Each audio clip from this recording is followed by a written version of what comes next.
प्यारे बच्चों, कोविड-19 के कारण आप सभी अपने अपने घरों में रहकर ही अपनी पढ़ाई कर रहे हैं। ऐसे समय में आप अपनी पढ़ाई को रोचक तरीके से सीख समझ सकें, इसके लिए झारखंड सरकार द्वारा प्रस्तुत किया जा रहा है हमारा दूरदर्शन हमारा विद्यालय कार्यक्रम। इसके माध्यम से आप प्रत्येक दिन सोमवार से शुक्रवार तक पूर्वाह्न 10 से 12 तथा अपराह्न 1 से 2 बजे तक अपनी अपनी कक्षाओं के अनुरूप कार्यक्रम देख सकेंगे। अब पढ़ाई नहीं रुकेगी। स्कूली शिक्षा एवं साक्षरता विभाग झारखंड। नमस्ते दोस्तों, आप सभी का स्वागत है। आज के इस वीडियो में हम दूरदर्शन के माध्यम से क्लास 10 और क्लास 12 की पढ़ाई करेंगे। तो चलिए देखते हैं कि हम आज क्या पढ़ेंगे। आज हम क्लास 10 में सामाजिक विज्ञान विषय में काम, आराम और जीवन भाग 1 पढ़ेंगे और इंग्लिश में मिजबिल द ऑटर पार्ट 1 पढ़ेंगे। वहीं क्लास 12 में रसायन विज्ञान विषय में तत्वों के अलगाव का सामान्य सिद्धांत और प्रक्रियाएं भाग 2 पढ़ेंगे और जीव विज्ञान विषय में वंशगति तथा विविधता के सिद्धांत भाग 5 पढ़ेंगे। इन सभी वीडियो के साथ हम रोचक प्रश्नों को भी बनाएंगे और उनके जवाब भी देखेंगे। दोस्तों, आप सबसे उम्मीद है कि आपने अपनी कॉपी और पेन अपने साथ रखी होगी और आप सभी पाठ को पढ़ने के क्रम में ज़रूरी बातों को नोट भी करते जाएंगे। तो चलिए शुरू करते हैं आज का एपिसोड। नमस्कार दोस्तों, आज हम अध्याय 6 काम, आराम और जीवन के भाग 1 पे चर्चा करेंगे। दोस्तों, इस वीडियो में हम देखेंगे शहर की विशेषताएं और इंग्लैंड में औद्योगिकरण और आधुनिक शहर का उदय। तो चलिए दोस्तों, शुरुआत करते हैं हम शहर की विशेषताएं से। मित्रों, सबसे पहले मैं आपको यह बता दूं कि इस वीडियो में हम शहरीकरण को जन्म देने वाली कुछ प्रक्रियाओं को समझने का प्रयास करेंगे। यहाँ हम इस बात की पड़ताल करेंगे कि आधुनिक शहर कैसे विकसित हुए और शहर के भीतर क्या चलता था। तो चलिए दोस्तों, विशेषताओं पे जारी रखते हुए हम देखते हैं कि इस समय में शहरों की क्या विशेषता थी। दोस्तों, इस समय ऊर, निप्पुर और मोहनजोदाड़ो जैसी शुरुआती कस्बे और शहर नदी घाटियों के आसपास विकसित हुई। दोस्तों, प्राचीन शहर केवल तभी बच सकते थे जब बहुत सारे ऐसे लोगों के लिए भी वहां पे भोजन का प्रबंध किया जा सकता था जो खाद्य उत्पादन के अलावा अन्य काम में सम्मिलित होते थे। दोस्तों, राजनीतिक सत्ता, प्रशासकीय नेटवर्क, व्यापार और उद्योग, यहाँ तक कि धार्मिक संस्थानों और बौद्धिक गतिविधियां आमतौर से उस समय शहरों में ही हुआ करते थे। चलिए दोस्तों, अब हम आगे बढ़ते हैं। आगे बढ़ते हुए हम शहर की विशेषताओं पे चर्चा को जारी रखते हुए शहर की विशेषता देखते हैं। दोस्तों, दुनिया भर में आधुनिक शहर पिछले 200 वर्षों में ही ज्यादातर विकसित हुआ है। और अगर हम बात करें कि महानगर या मेट्रोपॉलिटन शहर किसे कहा जाता है, तो दोस्तों, किसी देश या राज्य का एक बड़ा घना आबादी वाला शहर जो कि अक्सर उस क्षेत्र का राजधानी होता है, वह महानगर के नाम से प्रसिद्ध होता है। चलिए दोस्तों, अब हम आगे बढ़ते हैं। आगे बढ़ते हुए हम इस वीडियो में आधुनिक विश्व में शहरीकरण के इतिहास को समझने का प्रयास करेंगे। दोस्तों, महानगरीय विकास के उदाहरण के तौर पे हम 2 आधुनिक शहरों लंदन और बंबई का आने वाले वीडियो में चर्चा करेंगे। दोस्तों, चलिए अब हम आगे बढ़ते हैं और आगे बढ़ते हुए अब हम चर्चा करेंगे कि इंग्लैंड में औद्योगिकरण और आधुनिक शहर का उदय कैसे हुआ? दोस्तों, आधुनिक काल में औद्योगिकरण ने शहरीकरण के स्वरूप पे गहरा असर डाला है। दोस्तों, या हम इस तरह भी कह सकते हैं कि आधुनिक युग में औद्योगिकरण के कारण शहरीकरण का रूप पूरी तरह से बदल गया है। दोस्तों, औद्योगिक क्रांति की शुरुआत से ही कई दशकों के बाद भी ज्यादातर पश्चिमी शहर मोटे तौर पे ग्रामीण किस्म के ही शहर हुआ करते थे। तो चलिए दोस्तों, अब हम आगे बढ़ते हैं। आगे बढ़ते हुए अब हम चर्चा करेंगे कि इंग्लैंड में औद्योगिकरण और आधुनिक शहर का उदय। दोस्तों, ब्रिटेन के शुरुआती औद्योगिक शहरों में जैसे लीड्स और मैनचेस्टर ने 18वीं शताब्दी के अंत में कपड़ा मिलों के प्रवासी मजदूरों की एक बड़ी संख्या को आकर्षित किया। दोस्तों, बात करें हम इनकी जनसंख्या की तो 1851 में मैनचेस्टर में रहने वाले 3/4 से भी ज्यादा लोग ग्रामीण इलाकों से आए प्रवासी मजदूर थे। दोस्तों, लंदन शहर प्रवासी आबादी के लिए एक शक्तिशाली चुंबक का काम करता था, क्योंकि 1810 और 1880 के बीच अर्थात 70 सालों में लंदन की आबादी 10 लाख से बढ़ के 40 लाख हो चुकी थी। अर्थात लंदन शहर बड़े अमाउंट में प्रवासियों को अपनी तरफ आकर्षित करता था। चलिए दोस्तों, अब हम आगे बढ़ते हैं। आगे बढ़ते हुए हम इंग्लैंड में औद्योगिकरण और आधुनिक शहर के उदय की चर्चा को जारी रखते हैं।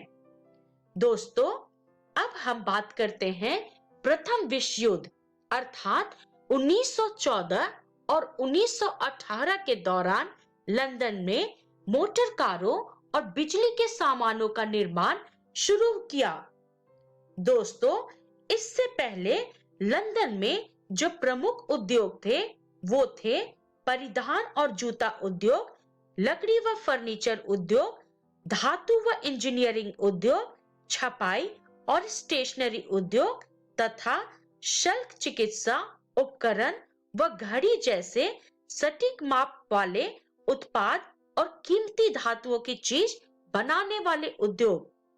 पर दोस्तों, प्रथम विश्व युद्ध के बाद इन उद्योग अर्थात मोटर कारों और बिजली के सामान निर्माण उद्योग की संख्या अर्थात इनको बनाने वाली कारखानों की संख्या में वृद्धि हुई और हम कह सकते हैं कि शहर की 3/4 नौकरियां इन्हीं कारखानों में मिलती थी। चलिए दोस्तों, अब हम आगे बढ़ते हैं। आगे बढ़ते हुए हम अपनी चर्चा इंग्लैंड में औद्योगिकरण और आधुनिक शहर के उदय पे जारी रखते हैं। दोस्तों, अब हम बात करेंगे हाशिए के समूह का। दोस्तों, जैसे जैसे लंदन बढ़ते गया वैसे वैसे वहां पे अपराध भी बढ़ने लगे। कहते हैं कि 1870 की दशक में लंदन में कम से कम 20,000 अपराधी थे। अतः लंदन में अपराध एक चिंता का विषय बन गया था। दोस्तों, पुलिस कानून व्यवस्था के बारे में चिंतित थी, जबकि परोपकारी लोग सार्वजनिक नैतिकता को लेकर चिंतित थे। वहीं पे उद्योगपति परिश्रमी व अनुशासित मजदूर वर्ग चाहते थे। चलिए दोस्तों, अब हम आगे बढ़ते हैं। आगे बढ़ते हुए हम इंग्लैंड में औद्योगिकरण और आधुनिक शहर के उदय पे चर्चा को जारी रखते हुए अब हम इंग्लैंड में महिलाओं की स्थिति पे चर्चा करेंगे। दोस्तों, 18वीं सदी के अंत में अर्थात 18वीं सदी के आखिर और 19वीं सदी के शुरुआत की दशकों में फैक्ट्रियों में बहुत सारी औरतों भी काम करती थी। पर जैसे जैसे तकनीकी विकास हुआ तो वैसे वैसे कारखानों से औरतों की नौकरियां चलने जाने लगी, अर्थात छीनी जाने लगी, और वे घरेलू कामों में सिमट के रह गईं। दोस्तों, बड़ी संख्या में महिलाएं परिवार की आय को बढ़ाने के लिए अपने मकानों का इस्तेमाल करती थी, अर्थात या तो वो अपने मकान किसी को भाड़े पे देती थी या घर पे ही सिलाई बुनाई, कपड़े धोने या माचिस बनाने जैसे काम करके अपने परिवार की आय बढ़ाती थी। चलिए दोस्तों, अब हम आगे बढ़ते हैं। आगे बढ़ते हुए अब हम इंग्लैंड में औद्योगिकरण और आधुनिक शहर के उदय पे चर्चा को जारी रखते हुए उस समय बच्चों की स्थिति पे चर्चा करते हैं। दोस्तों, उस समय बड़ी संख्या में बच्चों को उनके माता पिता कम भुगतान पे भी कामों में ढकेल देते थे, अर्थात कम भुगतान में भी उन्हें काम करने के लिए भेज देते थे, जबकि नैतिकता के अभाव के कारण बहुत सारे बच्चे चोरी जैसे काम में लग जाने लगे, अर्थात चोरी करने लगे। दोस्तों, 1870 का अनिवार्य शिक्षा अधिनियम और 1902 का कारखाना अधिनियम, ये दोनों अधिनियम बच्चों को औद्योगिक कार्यों में प्रवेश को बंद करने के लिए लागू किया गया था। चलिए दोस्तों, अब हम आगे बढ़ते हैं। आगे बढ़ते हुए अब हम इंग्लैंड में औद्योगिकरण और आधुनिक शहर के उदय को चर्चा को जारी रखते हुए अब हम उस समय की आवास की स्थिति पे चर्चा करेंगे। दोस्तों, औद्योगिकरण के बाद बड़ी संख्या में लोग लंदन की ओर पलायन करने लगे, जिसके कारण लंदन की आबादी बढ़ती गई और वहां पे रहने के लिए लोगों के लिए जगह कम पड़ने लगे। दोस्तों, अंत में वर्कर्स मास हाउसिंग स्कीम की योजना ब्रिटिश सरकार द्वारा बनाई गई ताकि लंदन के गरीबों को विद्रोही बनने से बचाया जा सके और उन्हें रहने के लिए मकान उपलब्ध कराए जा सके। चलिए दोस्तों, अब हम आगे बढ़ते हैं। आगे बढ़ते हुए हम इंग्लैंड में औद्योगिकरण और आधुनिक शहर के उदय पे चर्चा को जारी रखते हुए अब हम लंदन की सफाई पे चर्चा करेंगे। दोस्तों, लंदन को साफ सुथरा बनाने के लिए अनेक प्रयास किए गए, जैसे कि भीड़ भरी बस्तियों की भीड़ कम करी गई, स्थानों को हरा भरा बनाने की कोशिश की गई, आबादी कम करने और शहर को योजना अनुसार बसाने की बहुत सारे प्रयास शुरू कर दिए गए।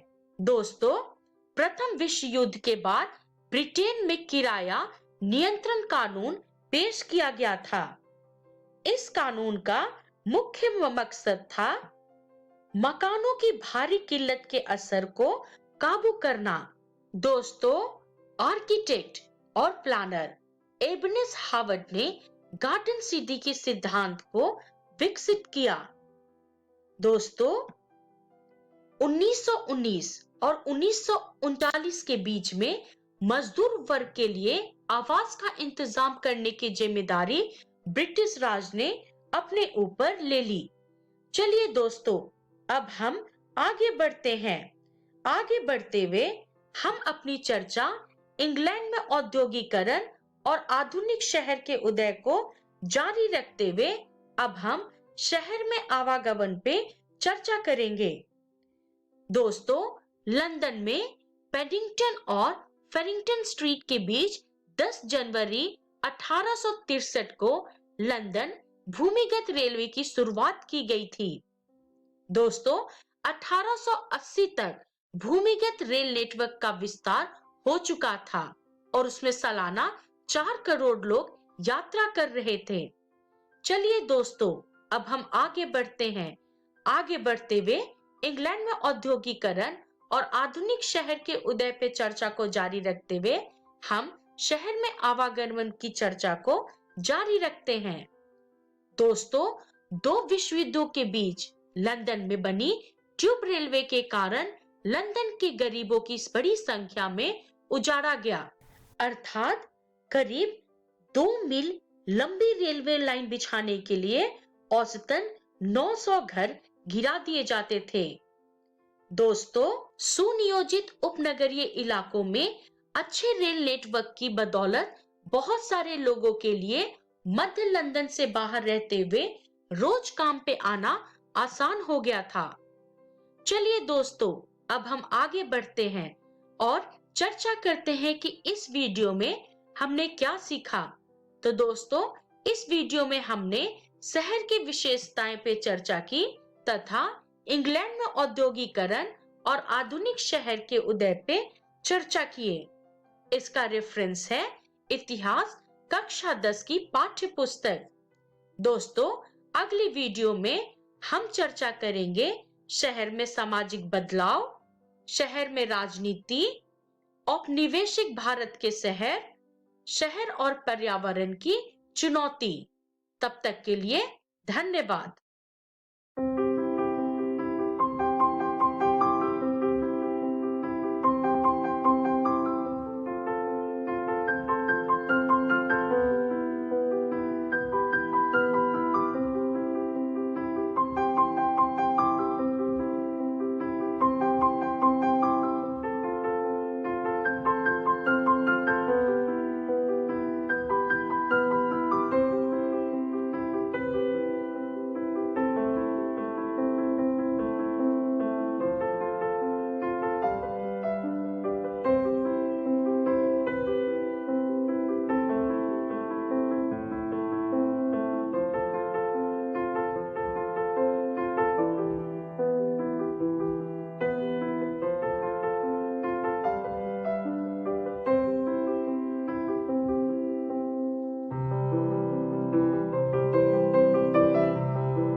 Hello everyone.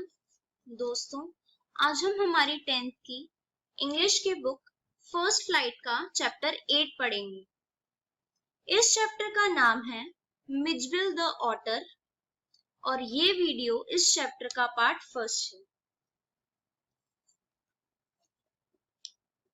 ये कहानी गैविन मैक्सवेल ने लिखी है। इस चैप्टर में ऑथर अपनी लाइफ की कहानी के बारे में बताते हैं। तो ऑथर जो हैं, उनका पेट डॉग जो उनके पास बहुत सालों से था, वो एक दिन मर जाता है। इस वजह से ऑथर बहुत ज्यादा दुखी हो जाते हैं और परेशान हो जाते हैं। तो इस कहानी में हम देखेंगे कि वो कितना अकेला महसूस करते हैं अपने डॉग के बिना और उसके बाद आगे क्या होता है, और साथ ही कुछ डिफिकल्ट वर्ड्स। तो चलिए दोस्तों, हम अपनी आज की वीडियो शुरू करते हैं। तो 1956 में न्यू ईयर के टाइम पर, नए साल के टाइम पर ऑथर इराक गए और उन्होंने अपने माइंड में, अपने दिमाग में एक बात क्लियर कर ली थी कि वो ऑटर को पालेंगे, मतलब ऊदबिलाव को पालेंगे।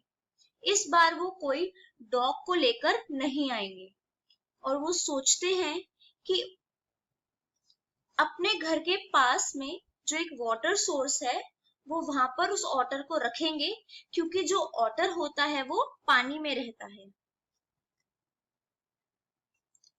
तो जब ऑथर ने अपने दोस्त से राय मांगी, उससे कहा कि I was thinking to get an otter instead of a dog. मैं सोच रहा हूं कि एक ऑटर ले आऊं इस बारी डॉग की जगह पर। तो जो उनका दोस्त है वो कहते हैं कि you can get one from Tigris marshes, those are very common there। तो उनका दोस्त भी कहता है कि हाँ, ऑटर पालना सही रहेगा, ऑटर तुम्हें टाइगर मार्शेस से मिल जाएगा। और वहां पर जो ऑटर है वो बहुत ज्यादा कॉमन है, बहुत आम है, मतलब इतने सारे हैं जैसे कि कोई मस्कीटो हो, मच्छर हो। और इन्हें ज्यादातर अरब्स के लोग पालते हैं। अब जब ऑथर और उनके दोस्त बसरा जा रहे थे अपना मेल कलेक्ट करने के लिए कंसुलेट जनरल के पास, तो खास बात क्या होती है? खास बात ये होती है कि जो उनके दोस्त थे उनका मेल तो वहां पर पहुंच जाता है टाइम पर ऑथर का खुद का लेटर वहां नहीं पहुंचता है, जो कि आने वाला था यूरोप से।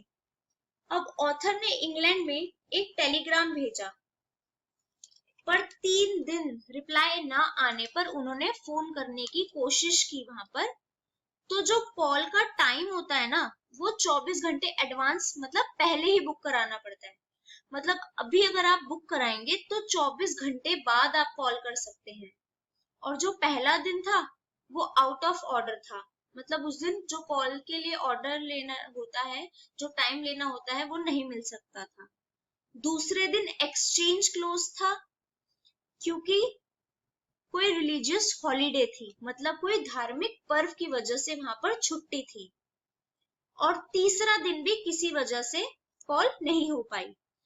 तो तीनों दिन मैक्सवेल ने हार मान ली और उनका जो दोस्त था वो चला गया था वापस तब तक। पर खास बात क्या होती है? खास बात ये होती है कि 5 दिन बाद फाइनली ऑथर का लेटर जो होता है वो अराइव हो जाता है, मतलब आ जाता है। ऑथर उस लेटर को पढ़ने के लिए अपने बेडरूम में जाते हैं, पर जब वो जा रहे होते हैं तो वो देखते हैं कि वहां पर 2 अरब पीपल, मतलब जो अरब के लोग थे, वो वहां पर फ्लोर पर, जमीन पर बैठे हुए थे। और उनके बगल में साइड में एक सैक पड़ा हुआ था। सैक मतलब कि बोरा रखा हुआ था। और खास बात तो ये है कि वो जो बोरा था वो इधर उधर लोट पोट कर रहा था।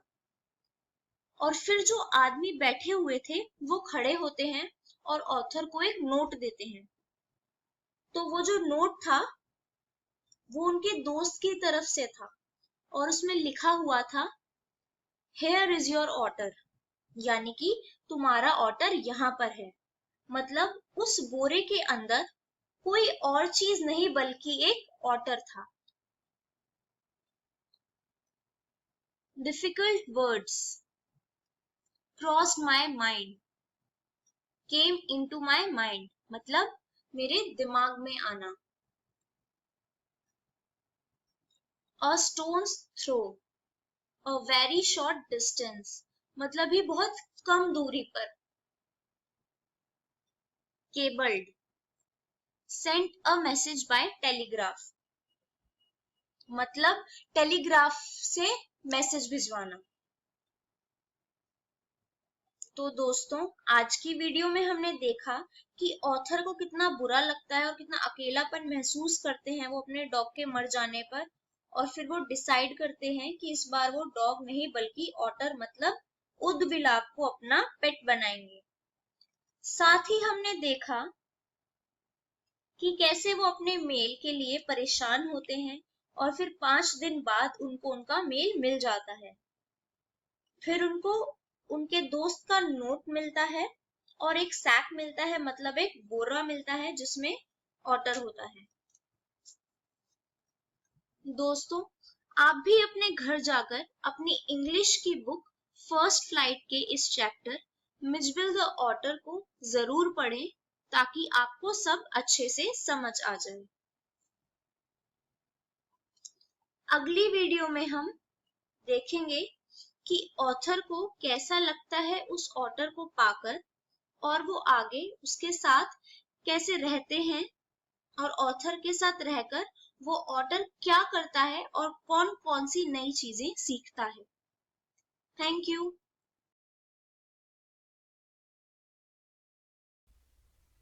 नमस्कार दोस्तों, आज हम तत्वों के निष्कर्षण के सिद्धांत एवं प्रक्रम का दूसरा भाग शुरू करने जा रहे हैं।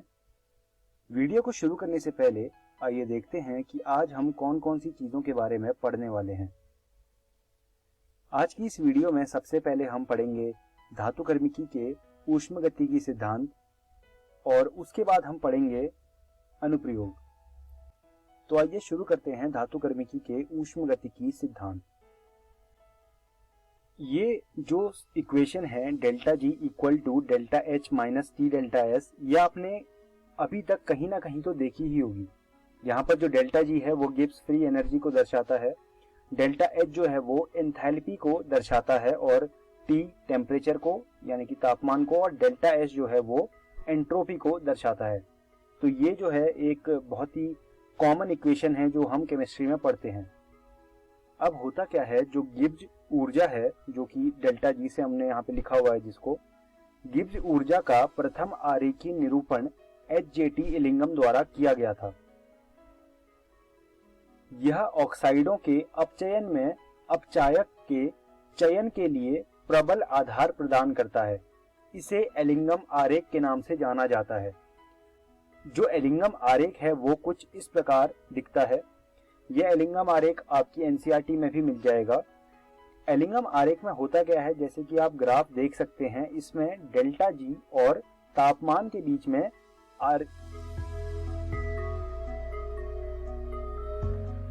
आरेख बनाया गया है और इसमें आप देख सकते हैं कि हर रिएक्शन के लिए अलग अलग आरेख है।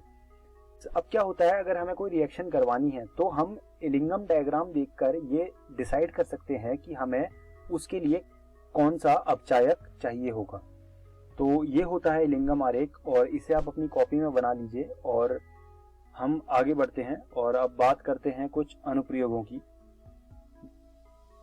अब मैं आपके सामने कुछ अनुप्रयोग की लिस्ट रखूंगा और उस लिस्ट में जितने भी अनुप्रयोग होंगे हम उनको एक एक करके पढ़ने वाले हैं। पहला जो अनुप्रयोग है वो है आयरन का इसके ऑक्साइड से निष्कर्षण। दूसरा जो अनुप्रयोग है वो है क्यूप्रस ऑक्साइड यानी कि कॉपर 1 ऑक्साइड से तांबे का निष्कर्षण। और जो तीसरा अनुप्रयोग है वो है जिंक ऑक्साइड से जिंक का निष्कर्षण। हम इन तीनों अनुप्रयोगों को एक एक करके पढ़ने वाले हैं। तो आइए शुरू करते हैं पहले अनुप्रयोग से। आइए अब बात करते हैं आयरन का इसके ऑक्साइड से निष्कर्षण की। तो इसमें क्या होता है, आयरन को उसके ऑक्साइड से निष्कासित करने के लिए हम एक स्पेशल प्रकार की भट्टी का उपयोग करते हैं जिसे कहते हैं वात्य भट्टी या फिर अंग्रेजी में इसे कहते हैं ब्लास्ट फर्नेस।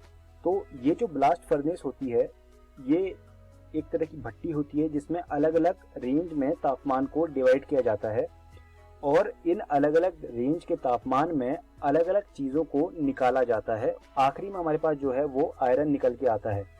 आप देख सकते हैं चित्र में, ऊपर से हम अयस्क, चूना पत्थर और कोक डाल रहे हैं और वो नीचे गिर रहा है।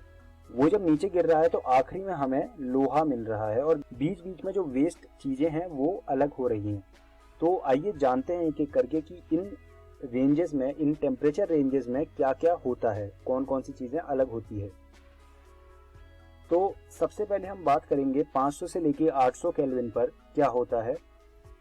Fe2O3 पहले Fe3O4 में अपचयित होता है बाद में FeO4 में। इसके लिए मैं आपको रिएक्शन दिखाता हूँ। आप देख सकते हैं Fe2O3 जो है वो CO2 के साथ रिएक्ट करके Fe3O4 बना रहा है और साथ में CO2। अब ये जो Fe3O4 है ये रिएक्ट कर रहा है दोबारा से CO के साथ और ये हमें Fe दे रहा है। तो ये तो हो गई लोहा मिलने की बात। लेकिन यहाँ पर क्या होगा, जो Fe2O3 है वो यहाँ पर दोबारा से CO के साथ रिएक्ट करके FeO बनाएगा। इस FeO के साथ हम अगले टेम्परेचर रेंज में डील करेंगे। तो इसको आप अभी लिख लीजिए, बस मैं आपको आगे बताऊंगा कि इसके साथ क्या होने वाला है। तो चूना पत्थर भी CO में अपघटित हो जाता है जो कि सिलिकेट अयस्क से अशुद्धियों को धातुमल रूप में निकाल लेता है। तो ये बात थी 500 से लेके 800 केल्विन के टेम्परेचर रेंज की। अब हम बात करेंगे 900 से लेके 1500 केल्विन के टेम्परेचर रेंज की। तो यहाँ पर क्या होता है, सबसे पहले यहाँ पर जो हमने लास्ट टाइम FeO देखा था वो FeO CO के साथ यानी कि कार्बन मोनोऑक्साइड के साथ मिलके आयरन बनाएगा और साथ में CO2 बनाएगा। और यहाँ पर एक और चीज होगी कि जो कार्बन है वो CO2 के साथ रिएक्ट करके CO बनाएगी।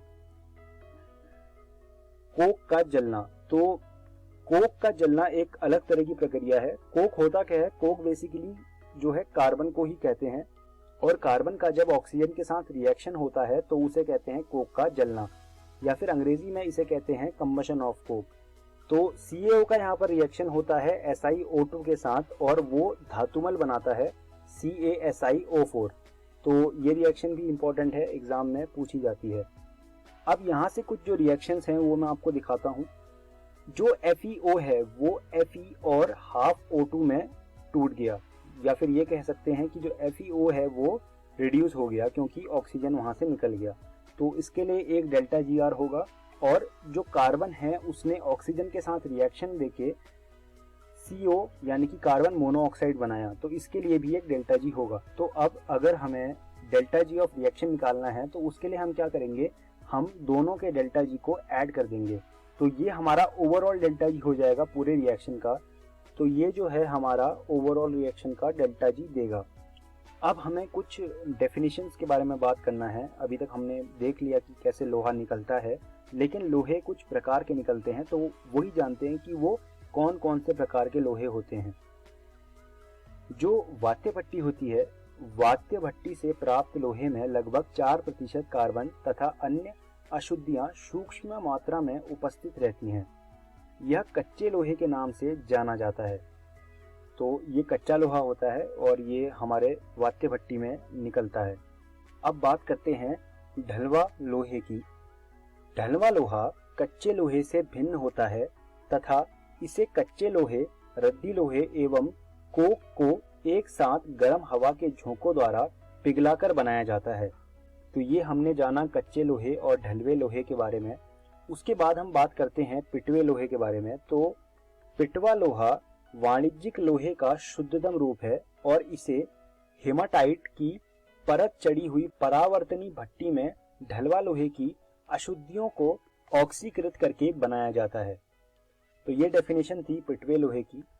तो इस डेफिनेशन को भी आप अपनी कॉपी में लिख लीजिए और ये रिएक्शन देख लीजिए। ये रिएक्शन है Fe2O3 प्लस 3 कार्बन, ये हमें देते हैं आयरन प्लस CO। तो इस रिएक्शन को और ये जो हमने 3 डेफिनेशन पढ़ी, इनको आप अपनी कॉपी में लिख लीजिए।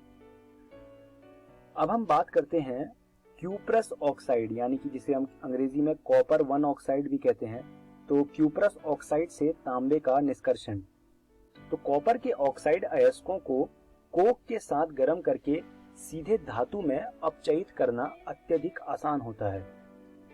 आप रिएक्शन देख सकते हैं। Cu2S plus 3O2 gives us Cu2O plus SO2। फिर हमने ये Cu2O को कार्बन के साथ रिएक्ट करवा के Cu अलग कर लिया है। भट्टी में आयरन सिलिकेट के रूप में धातुमल बनाता है तथा कॉपर कॉपरमेट के रूप में प्राप्त होता है। इसमें Cu2S तथा Fes होते हैं। तो आप जान ही रहे होंगे कि जो मैंने Cu2S ऊपर दिखाया है वो हमें यहीं से प्राप्त हुआ है। तो ये जो Fe2S है, इसकी अगर हम रिएक्शन करवाएं ऑक्सीजन के साथ, या फिर अन्य शब्दों में ये कहें कि अगर हम इसको जलाएं ऑक्सीजन के साथ, तो हमें FeO और SO2 मिलता है। हम इस FeO को जब SiO2 के साथ रिएक्ट करवाते हैं तो ये हमें धातुमल देता है, जो कि है FeSiO3। फिर जो हमें Cu2S मिला, उसको हमने रिएक्ट करवाया O2 के साथ और उसने हमें दिया Cu2O, और हमने इस Cu2O को Cu2S के साथ रिएक्ट करवा के जो प्योर कॉपर है उसको निकाल लिया। प्राप्त ठोस कॉपर SO2 के निकलने के कारण फफोलेदार दिखाई देता है। फफोलेदार मतलब फफोले निकले होते हैं, जैसे आप देख सकते हैं अपनी स्क्रीन पर। तो इसलिए यह फफोलेदार तांबा कहलाता है। फफोलेदार को अंग्रेजी में कहते हैं ब्रिस्टल कॉपर। तो इस तरह से क्यूप्रस ऑक्साइड से तांबे का निष्कर्षण होता है। इसके बाद जो हमें आखिरी चीज आज जाननी है वो है जिंक ऑक्साइड से जिंक का निष्कर्षण। तो जिंक ऑक्साइड का अपचयन कोक द्वारा किया जाता है। इसमें कॉपर की स्थिति की अपेक्षा ताप अधिक रखा जाता है। तो रिएक्शन आप देख सकते हैं, यहाँ पर जिंक ऑक्साइड है, कोक द्वारा अपचयन किया और इसमें हमने ताप को 1673 केल्विन रखा। तो इससे हमें जो है प्योर जिंक मिल जाता है और साथ में हमें कार्बन मोनोऑक्साइड भी मिलती है। धातु को आश्रित कर तथा तीव्र शीतलन द्वारा एकत्र कर लेते हैं। तो इस तरह से हम जिंक ऑक्साइड से जिंक का निष्कर्षण करते हैं। तो अब हम इस वीडियो के अंत में आ गए हैं। तो आइए जानते हैं कि आज हमने इस वीडियो में क्या क्या चीजें सीखी। सबसे पहले हमने धातुकर्मिकी के ऊष्मगतिकी सिद्धांतों के बारे में पढ़ा और उसके बाद हमने कुछ अनुप्रयोगों को जाना। मैं उम्मीद करता हूं आपको मेरी पढ़ाई हुई चीजें समझ आई होंगी और आपको ये सुझाव दूंगा कि आप घर जाके रसायन विज्ञान की एनसीईआरटी से इस चैप्टर को दोबारा से पढ़िएगा। अगली वीडियो में हम धातुकर्म का वैद्युत रसायन सिद्धांत पढ़ेंगे और उसके बाद हम ऑक्सीकरण अपचयन के बारे में पढ़ेंगे और आखिरी में हम शोधन के बारे में पढ़ेंगे। धन्यवाद दोस्तों।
हेलो दोस्तों, आज हम आपका अध्याय वंशागति तथा विविधता के सिद्धांत को जारी रखेंगे। पिछली वीडियो में हमने वंशागति का क्रोमोसोम सिद्धांत, सहलग्नता, पुनर्योजन, बहुजीनी वंशागति तथा बहुप्रभाविता पर चर्चा की थी। इस वीडियो में हम लिंग निर्धारण और उत्परिवर्तन को समझेंगे। तो चलिए लिंग निर्धारण से शुरू करते हैं। अब लिंग निर्धारण क्या होता है? लिंग निर्धारण किसी जीव में लैंगिक विशेषताओं के विकास को निर्धारित करना है। अब दोस्तों, कुछ जीव जैसे कि ये कछुआ लिंग निर्धारण के लिए पूरी तरह से पर्यावरणीय कारकों पर निर्भर करता है, जैसे कि तापमान पर, और कुछ में तो जैसे कि मनुष्यों में क्रोमोसोम यानी कि गुणसूत्रों के आधार पर लिंग निर्धारण होता है। तो अब हम गुणसूत्रों के आधार पर लिंग निर्धारण को समझेंगे।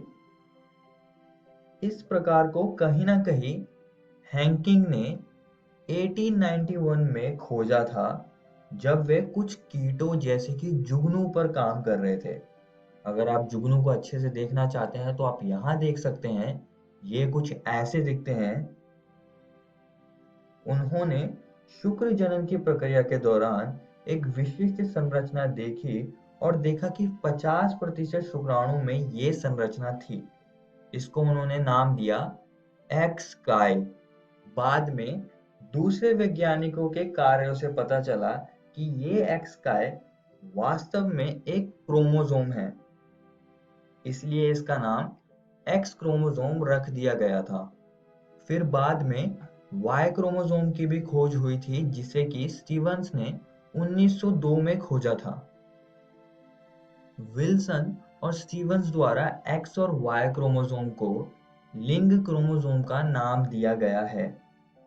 अब दोस्तों, गुणसूत्रों के आधार पर लिंग निर्धारण के कुछ प्रकार हैं, जिसमें कि जो सबसे पहला प्रकार है उसे हम कहते हैं नर हेट्रोगैमेटी, और दूसरे प्रकार को हम कहते हैं मादा हेट्रोगैमेटी। अब हम इनको एक एक करके समझेंगे। सबसे पहले हम नर हेट्रोगैमेटी को समझेंगे। इसमें नर दो विभिन्न प्रकार के युग्मकों का उत्पादन करता है, जिसके आधार पर लिंग निर्धारण होता है। इसको थोड़ा और अच्छे समझने के लिए हम एक उदाहरण लेंगे, जिसमें हम समझेंगे XO टाइप, जो कि टिड्डे में होता है। यहाँ पर मैंने नर को दिखाया हुआ है, नर टिड्डे को, जिसको मैंने दिखाया है बड़े ए प्लस XO। यहाँ पर जो बड़ा ए बड़ा है, ये ऑटोसोम को दर्शा रहा है, जो कि लिंग क्रोमोसोम नहीं होते हैं, और इनके बारे में हम आगे इस वीडियो में पढ़ेंगे। और यहाँ पर एक्स क्रोमोसोम है, जो एक्स से मैंने दिखाया हुआ है जिसको, वो लिंग क्रोमोसोम है। और जो ओ है यहाँ पर, इधर वो कोई क्रोमोसोम नहीं दिखा रहा है, क्योंकि मादा में एक क्रोमोसोम ज्यादा होता है नर से, तो नर में एक कम होता है, उसको हम ओ से दिखा रहे हैं यहाँ पर। और यहाँ पर मैं मादा टिड्डे को दिखा देता हूँ, जो कि दिखाया है मैंने बड़े ए प्लस बड़ा एक्स। तो अब हम इसमें क्रॉस करवाएंगे, पर उससे पहले हम जान लेते हैं कि ये कौन कौन से युग्मक को उत्पन्न करेंगे। अब नर हेट्रोगैमेटी है, तो यहाँ पर जो नर है वो दो प्रकार के गैमेट को उत्पन्न करेगा, यानी कि युग्मकों को। तो जो पहला है वो है A प्लस एक्स, और जो दूसरा है वो है A प्लस ओ। और मादा यहाँ पर एक ही प्रकार का गैमेट यानी कि युग्मक को उत्पन्न करेगी, जो कि है A प्लस एक्स। तो अब हम इसका क्रॉस करवाएंगे, तो यहाँ पे मैं पनेट वर्ग बना देता हूँ। यहाँ पर मैं नर युग्मकों को लिख देता हूँ, और यहाँ पर मैं मादा युग्मकों को लिख देता हूँ। अब इनका क्रॉस करवा देते हैं। इसका क्रॉस कराने पर हमको मिलेगा A प्लस XX। इसका क्रॉस कराने पर हमको मिलेगा A प्लस XO। इसका क्रॉस कराने पर हमको मिलेगा AA प्लस XX, और इसका क्रॉस कराने पर हमको मिलेगा AA प्लस XO। तो अगर आप यहाँ पर परिणाम को देखें, तो जो संतति नर से X क्रोमोसोम को लेगी, वो मादा टिड्डे में बदलेगी, जिसकी यहाँ पर 50% संभावना है। और जो संतति O को लेगी नर से, यानी कि जो क्रोमोसोम नहीं ले पाएंगी, वो नर में बदल जाएंगी, जिसकी यहाँ पर भी 50% संभावना है। तो हम कह सकते हैं यहाँ पर नर है, वो संतति का लिंग निर्धारण कर रहा है, इसीलिए हम इसे नर हेट्रोगैमेटी कहते हैं। आइए अब मानव में लिंग निर्धारण को समझते हैं, जो कि होता है XY टाइप का। अब दोस्तों, आपको पता ही होगा कि मानव में 46 क्रोमोसोम्स होते हैं, यानी कि 23 जोड़े। इनमें से जो 22 जोड़े होते हैं, उनको हम ऑटोसोम कहते हैं, और जो 23वां जोड़ा होता है उसको हम लिंग क्रोमोसोम कहते हैं। तो ये चीज आप सभी को याद रखनी है। तो नर के पास XY क्रोमोसोम होता है, और मादा के पास XX क्रोमोसोम्स होते हैं। अब दोस्तों, हम इनका भी क्रॉस करवाएंगे, तो मैं यहाँ पर लिख देता हूँ इन क्रोमोसोम्स को, और इनके अब हम युग्मकों को देखेंगे। तो जो नर है वो X और Y वाला युग्मक बनाएगा, और जो मादा है वो एक ही प्रकार का युग्मक बनाएगी, जो कि है X का। अब हम इसका क्रॉस करवाएंगे, तो यहाँ पर मैं नर युग्मकों को लिख देता हूँ, और यहाँ पर मैं मादा युग्मकों को लिख देता हूँ। चलिए अब इसका क्रॉस करवा देते हैं।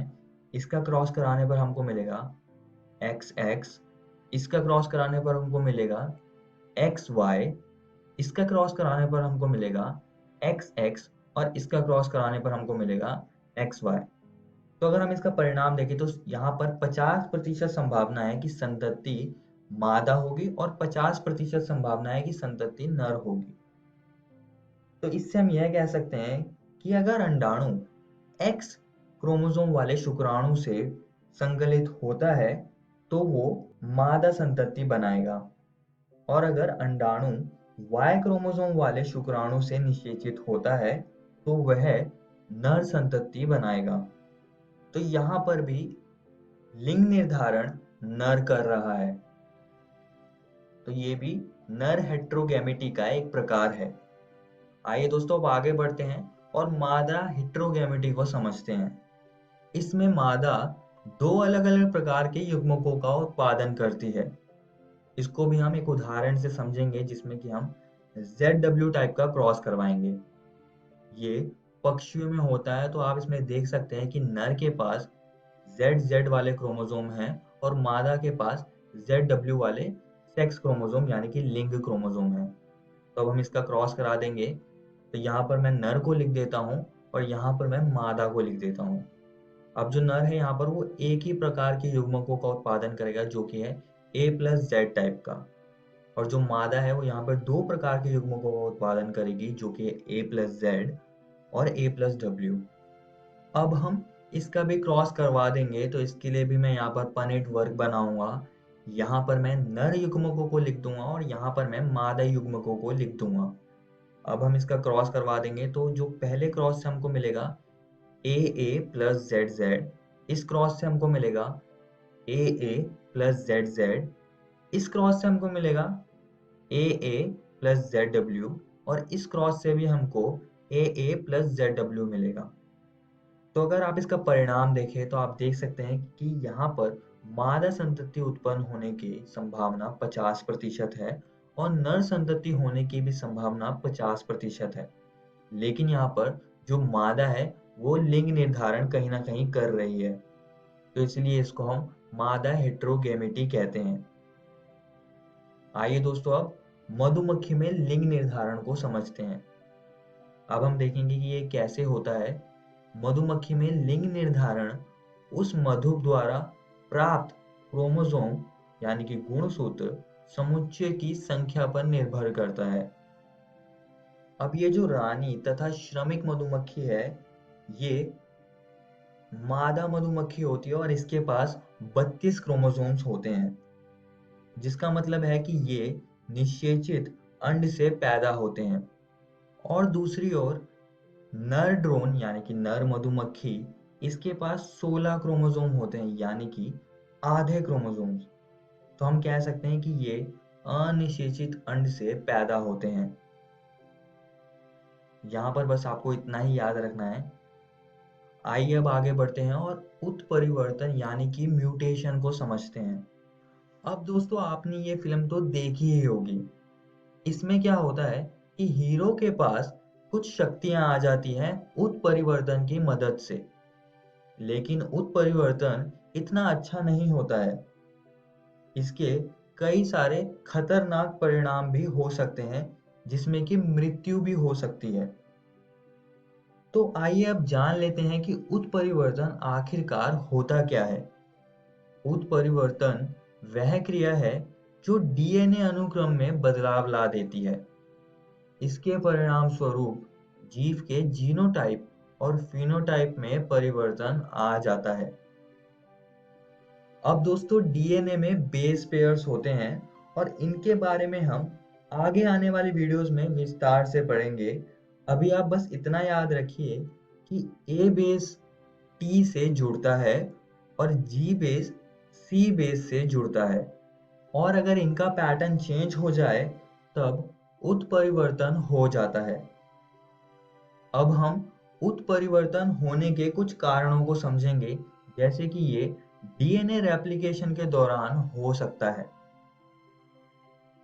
और ये कुछ रसायनों की मदद से भी हो सकता है और ये विकिरणों से भी हो सकता है। अब ये सारी चीजें उत्परिवर्तन कर रही हैं। तो इन चीजों को हम कहते हैं उत्परिवर्तजन यानी कि म्यूटाजन। अब ये काम कैसे करते हैं तो आइए उसको अब जान लेते हैं। तो जो हमारा डीएनए होता है उसमें अगर कुछ बदलाव ला दिए गए तो उससे उत्परिवर्तन हो जाता है, लेकिन इस डीएनए से बनने वाला प्रोटीन भी उत्परिवर्तित होगा, जिसकी वजह से अलग ही फिनोटाइप बन जाएगा किसी व्यक्ति का, जो कि अच्छा नहीं होगा। आइए दोस्तों अब म्यूटेशन के प्रकारों को समझ लेते हैं। इसमें जो सबसे पहला है उसे हम कहते हैं बिंदु उत्परिवर्तन यानी कि पॉइंट म्यूटेशन। इसमें एक बेस पेयर के बदलने से उत्परिवर्तन हो जाता है।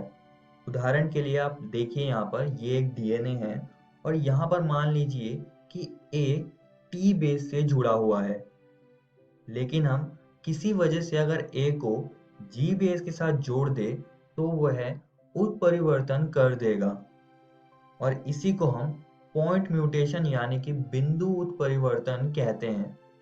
इसका अगला प्रकार है फ्रेम शिफ्ट उत्परिवर्तन यानी कि फ्रेम शिफ्ट म्यूटेशन। अब इसको समझने के लिए आप यहाँ देख सकते हैं, यह ओरिजिनल सीक्वेंस है यानी कि एक अनुक्रम है एक डीएनए का, और अगर हम इसमें एक बेस को ऐड कर दें या इसमें एक बेस को हम डाल दें तो ये पूरा फ्रेम शिफ्ट हो जाएगा, जिससे कि उत्परिवर्तन हो जाएगा। इस प्रकार की प्रक्रिया को हम कहते हैं इंसर्शन। और दोस्तों फ्रेम शिफ्ट उत्परिवर्तन का एक और प्रकार है, उसको भी हम यहाँ पर समझेंगे। तो देखिए ये एक ओरिजिनल अनुक्रम है, और अगर हम इसमें से एक बेस को डिलीट यानी कि उसको हम निकाल देते हैं तो भी फ्रेम शिफ्ट हो जाएगा और म्यूटेशन यानी कि उत्परिवर्तन हो जाएगा। इस तरह की प्रक्रिया को हम कहते हैं डिलीशन। म्यूटेशन में आपको सिर्फ यहाँ पर इतना ही याद रखना है। इस वीडियो में हमने सीखा लिंग निर्धारण और उत्परिवर्तन को। और दोस्तों मैं आप सभी को एक और बात बताना चाहता हूँ कि आज हमने आपकी एनसीईआरटी किताब के ये 2 टॉपिक्स को खत्म कर लिया है। आप इनको जरूर घर से किताब से पढ़कर आइएगा। अगली वीडियो में हम आनुवंशिक विकारों को समझेंगे। धन्यवाद।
हेलो दोस्तों, आशा है आप सबको आज पाठ पढ़ के बहुत मज़ा आया होगा। तो चलिए देख लेते हैं कि आज हमने क्या पढ़ा। आज क्लास 10 में हमने सामाजिक विज्ञान विषय में काम, आराम और जीवन भाग 1 पढ़ा और इंग्लिश में मिजबिल द ऑटर पार्ट 1 पढ़ा। वहीं क्लास 12 में रसायन विज्ञान विषय में तत्वों के अलगाव का सामान्य सिद्धांत और प्रक्रियाएं भाग 2 पढ़ा और जीव विज्ञान विषय में वंशगति तथा विविधता के सिद्धांत भाग 5 पढ़ा। इन सभी वीडियो के साथ हमने रोचक प्रश्नों को भी बनाया।